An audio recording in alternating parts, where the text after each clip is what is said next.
Hi students, today we will be studying about microeconomics and the first chapter in it. We will not be completing the whole chapter at once. I'll be teaching in small parts so that will be easy for you as well as for me to explain. So let's get started. So the first chapter is Introduction to Microeconomics. Before we go to economics, we must know what is an economy. So, an economy is a system which provides people the means to work and earn a living.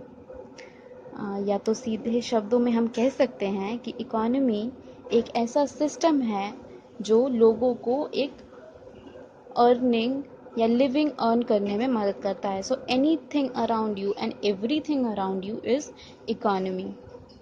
From a hawker selling vegetables, your parents going to work and earning. So any activity which gives you income is related to economy. So this whole process of earning is not just one process, it involves so many other processes. जो income हम earn करते हैं वो income create करनी पड़ती है और वो कैसे होता है, इसके 3 स्टेजेस हैं, मेनली 3 स्टेजेस हैं. वो है प्रोडक्शन, कंजम्पशन और इन्वेस्टमेंट. ये भी बस आपको जानना है इन स्टेजेस के बारे में कि what is production, what is consumption and what is investment. And ये तीनों हेल्प करते हैं लिविंग अर्न करने में. इसके बारे में ज़्यादा पढ़ना है हमें, वो क्लास 12th में मैक्रो इकोनॉमिक्स में पढ़ना है. तो अब है कि why are we studying economics? We know what is economy and we are familiar that it is everywhere, it is in our surrounding, everyone is earning, and that is a part of economy. So why do we need to study economics? Because the main reason for studying economics can be explained in a single word, that is scarcity. हमें economics पढ़ने की ज़रूरत है क्योंकि resources की कमी है. हम ऐसा तो है नहीं कि एवरीवन इज़ अर्निंग इक्वल, सारे लोग एक जैसा नहीं कमाते हैं. वो क्यों है? क्योंकि उनके पास रिसोर्सेज अलग अलग हैं. रिसोर्सेज अलग अलग क्यों हैं? क्योंकि रिसोर्सेज की कमी है. कुछ को ज़्यादा मिल गए, कुछ को कम मिल गए. तो मेन प्रॉब्लम यहाँ पे क्या है कि रिसोर्स की कमी है. इसीलिए हमें इकोनॉमिक्स पढ़ना है. कमी से आपको अगर नहीं समझ में आ रहा है तो आई विल एक्सप्लेन इट. कमी है, रिसोर्सेज की कमी है का क्या मतलब है? अगर हम इकोनॉमिक्स की भाषा में बात करें तो रिसोर्सेज की कमी है मतलब जो रिसोर्सेज की सप्लाई है वो उसकी डिमांड से कम है. फॉर एग्जांपल, मेरे पास 5 पेन हैं और मांगने वाले 10 बच्चे हैं. तो यहाँ पे पेन की सप्लाई कितनी है? बस 5. और डिमांड कितनी हो रही है? 10.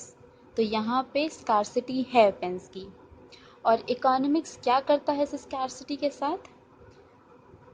इकोनॉमिक्स रिसोर्सेज को इकोनोमाइज करता है. इकोनोमाइज करता है का क्या मतलब है? इकोनॉमिक्स ये इंश्योर करता है कि ये जो रिसोर्सेज हैं उनका ऑप्टिमम यूटिलाइजेशन हो रहा है. मतलब एक रिसोर्स में से जितना ज़्यादा से ज़्यादा हम एक्सट्रैक्ट कर सकते हैं, हम उतना एक्सट्रैक्ट कर रहे हैं उस रिसोर्स में. इसी इकोनोमाइजिंग से रिलेटेड है इकोनॉमिक प्रॉब्लम. क्या है इकोनॉमिक प्रॉब्लम? सब रिलेटेड है, यूँ कुछ अलग नहीं करना है, सब एक दूसरे से मिला हुआ. इकोनॉमिक प्रॉब्लम क्या है? ह्यूमन रिसोर्सेज अनलिमिटेड है. सॉरी, इकोनॉमिक प्रॉब्लम क्या है? ह्यूमन वांट्स अनलिमिटेड है. ह्यूमन वांट्स आर अनलिमिटेड और जो रिसोर्सेज हैं वो लिमिटेड हैं. तो यहीं से इकोनॉमिक प्रॉब्लम स्टार्ट होता है. क्या है? अगर हम बोले इंग्लिश में तो economic problem is a problem of choice involving satisfaction of unlimited wants of human beings out of limited resources.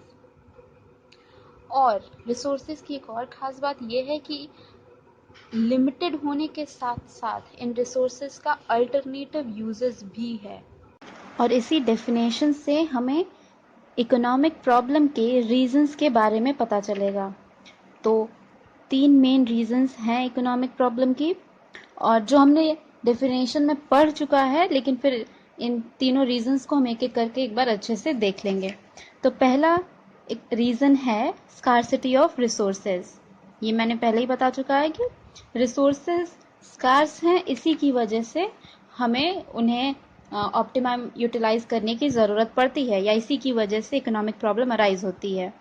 दूसरा है अनलिमिटेड ह्यूमन वांट्स। ये भी हमने डेफिनेशन में पढ़ा है कि जो ह्यूमन वांट्स हैं वो अनलिमिटेड हैं, और इनकी कंपैरिजन में या इनके तुलना में जो रिसोर्सेज अवेलेबल हैं वो बहुत ही लिमिटेड हैं। तो इसकी वजह से इकोनॉमिक प्रॉब्लम अराइज होता है। और जो तीसरा और लास्ट पॉइंट है वो है अल्टरनेटिव यूजेस। ये भी डेफिनेशन हम अगर ध्यान से पढ़ें तो हमें ये तीनों चीज़ें मिल जाती हैं। जो लास्ट वाला है अल्टरनेटिव यूजेस, तो अल्टरनेटिव यूजेस मतलब एक ही रिसोर्सेज के बहुत सारे यूजेस हैं, इसकी वजह से जो स्कार्सिटी की जो प्रॉब्लम है वो और ज़्यादा बढ़ जाती है।